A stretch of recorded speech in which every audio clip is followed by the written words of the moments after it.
क्यों बुलाया मुझे रशिया? आओ मेरे शेर, मुझे तेरा ही इंतजार था।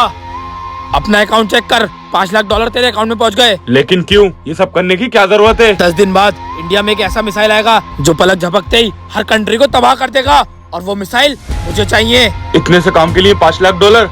ठीक है, वो मिसाइल तुम्हें मिल जाएंगे। मेरे शेर, मुझे तुझसे यही उम्मीद थी।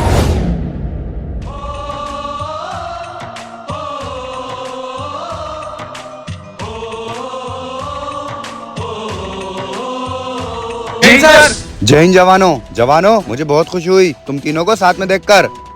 सर, आपने हमें इतने अर्जेंटली क्यों बुलाया? जवानों, कुछ मिसाइलें बाहर से आ रही हैं, जिसकी सुरक्षा के लिए हमें चुना गया है, और ये हमारे लिए बहुत खुशी की बात है कि उसकी रक्षा हम करेंगे। ठीक है सर, हम आपको निराश नहीं होने देंगे। उन मिसाइलों की सुरक्षा हम जान से बढ़कर करेंगे। हाँ जवान, वो तो मुझे तुम तीनों पे भरोसा है। वो देखो जवानों, ट्रक आ चुका है। अजीम, तुम और आमिर, तुम दोनों जाओ और उस ट्रक को सही सलामत उतरवाओ। Yes sir. भाई जी, सारी मिसाइल उतर गई, चलो अपने कैंप पे चलते हैं। जवानों। जी सर। जवानों, शुगर है वो मिसाइल उतर गए, लेकिन मुझे तुम दोनों पे भरोसा है, इसलिए उन मिसाइलों का कोड मैं तुम्हें बताता हूँ। तुम मौका मिलते ही उन्हें चेंज कर देना। जी सर। जवानों, उन मिसाइलों का कोड है MBA 000 1947। पर जवानों, मेरी एक बात याद रखना, तुम दोनों के अलावा इस कोड के बारे में किसी को पता नहीं चलना चाहिए। यस सर, आप बेफिक्र रहिए, हम अपनी जान पे खेल के इन मिसाइलों की हिफाजत करेंगे। ठीक है जवानों, अब तुम दोनों जाओ और जो मैंने काम दिया वो करो। Yes sir. जवान, तुमने ये क्या करा? क्या मतलब सर? मैंने क्या करा? 2 जवानों को मारने के बाद पूछ रहा हूँ मैंने क्या करा? नहीं सर, आप मुझे गलत समझ रहे हैं, मैंने किसी को नहीं मारा। जवान, तुम्हारे हाथ में गन है और तुम्हारे हाथ खून से रंगे हुए हैं, मतलब साफ है इन जवानों को तुमने ही मारा है। नहीं सर, मैंने इन दोनों को नहीं मारा है, आप मुझे गलत समझ रहे हैं। चुप करो जवान, मैं सब जानता हूँ तुमने ये सब क्यों किया। मैंने तुम्हें मिसाइलों का कोड बताया, इसलिए तुम गद्दारों से मिल गए। इन 2 जवानों को मारने के बाद तुम्हें क्या लगता है तुम अपने मकसद में कामयाब हो जाओगे? मैं ऐसा कभी नहीं होने दूंगा। चलो। ये क्या हो गया? अगर मैं अभी नहीं भागा तो सर मुझे देशद्रोही करार दे देंगे और मैं खुद को कभी बेगुनाह साबित नहीं कर पाऊंगा। इससे अच्छा मैं भाग जाता हूँ।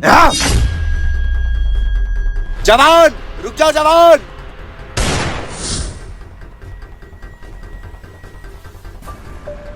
मुझे इस बात के लिए कंट्रोल रूम में इन्फॉर्म करना पड़ेगा। छोटे छोटे भाई कहाँ गया? मेरे देश में मेहमानों को भगवान कहा जाता है, वो वहीं का हो जाता है। हैं भैया, आप यहाँ? भैया, आप इतना परेशान क्यों हो? छोटे, सब कुछ बर्बाद हो गया। मैं देशभक्त होने के बाद भी देशद्रोही करार दे दिया गया। क्या? नहीं भैया, मैं मान ही नहीं सकता कि आप देश से गद्दारी कर सकते हो। जरूर आपको कोई फंसा रिया है। पता नहीं छोटे, ये सब क्या हो रहा है, और मेरे 2 दोस्त भी मारे गए, और ये सब कौन कर रहे हैं मुझे कुछ समझ नहीं आ रहा है। भैया, आप फिक्र मत करो, इस दुनिया में कभी भी बुराई नहीं जीती है, और देखना इस बार भी अच्छाई की जीत होगी। हाँ छोटे। फौजी, तेरा मेजर मेरे कब्जे में है, बहुत ढीठ है साला। अब अगर तुझे इसकी जान बचानी है तो बॉर्डर के पीछे नदी के पास आ जा। छोटे, उस आतंकवादी ने हमारे मेजर साहब को ही पकड़ लिया। अब मुझे सब समझ में आ गया, उसको मिसाइल का कोड चाहिए। क्या? लेकिन भैया, उसने आपको क्यों बुलाया? हमारे मेजर साहब मरना पसंद करेंगे, लेकिन अपने देश के साथ गद्दारी कभी नहीं कर सकते। उसने मेजर साहब से कोड पूछा होगा, लेकिन मेजर साहब ने नहीं बताया होगा, इसलिए उसका शक मुझ पे गया होगा कि वो कोड मुझे पता है। अब मुझे जाना होगा मेजर साहब की जान बचाने के लिए।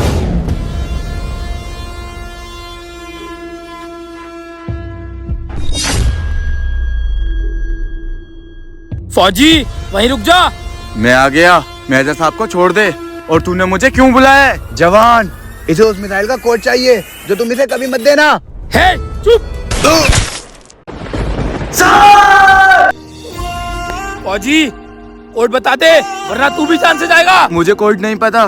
मेजर साहब ने उन 2 फौजियों को कोड बताया था जो कि मर चुके हैं। नहीं, वो कोड गलत है। असली कोड क्या है मैं जानता हूँ, वो तुझे पता है। तुझे कैसे पता कि वो कोड गलत था? वो तो मर चुके हैं।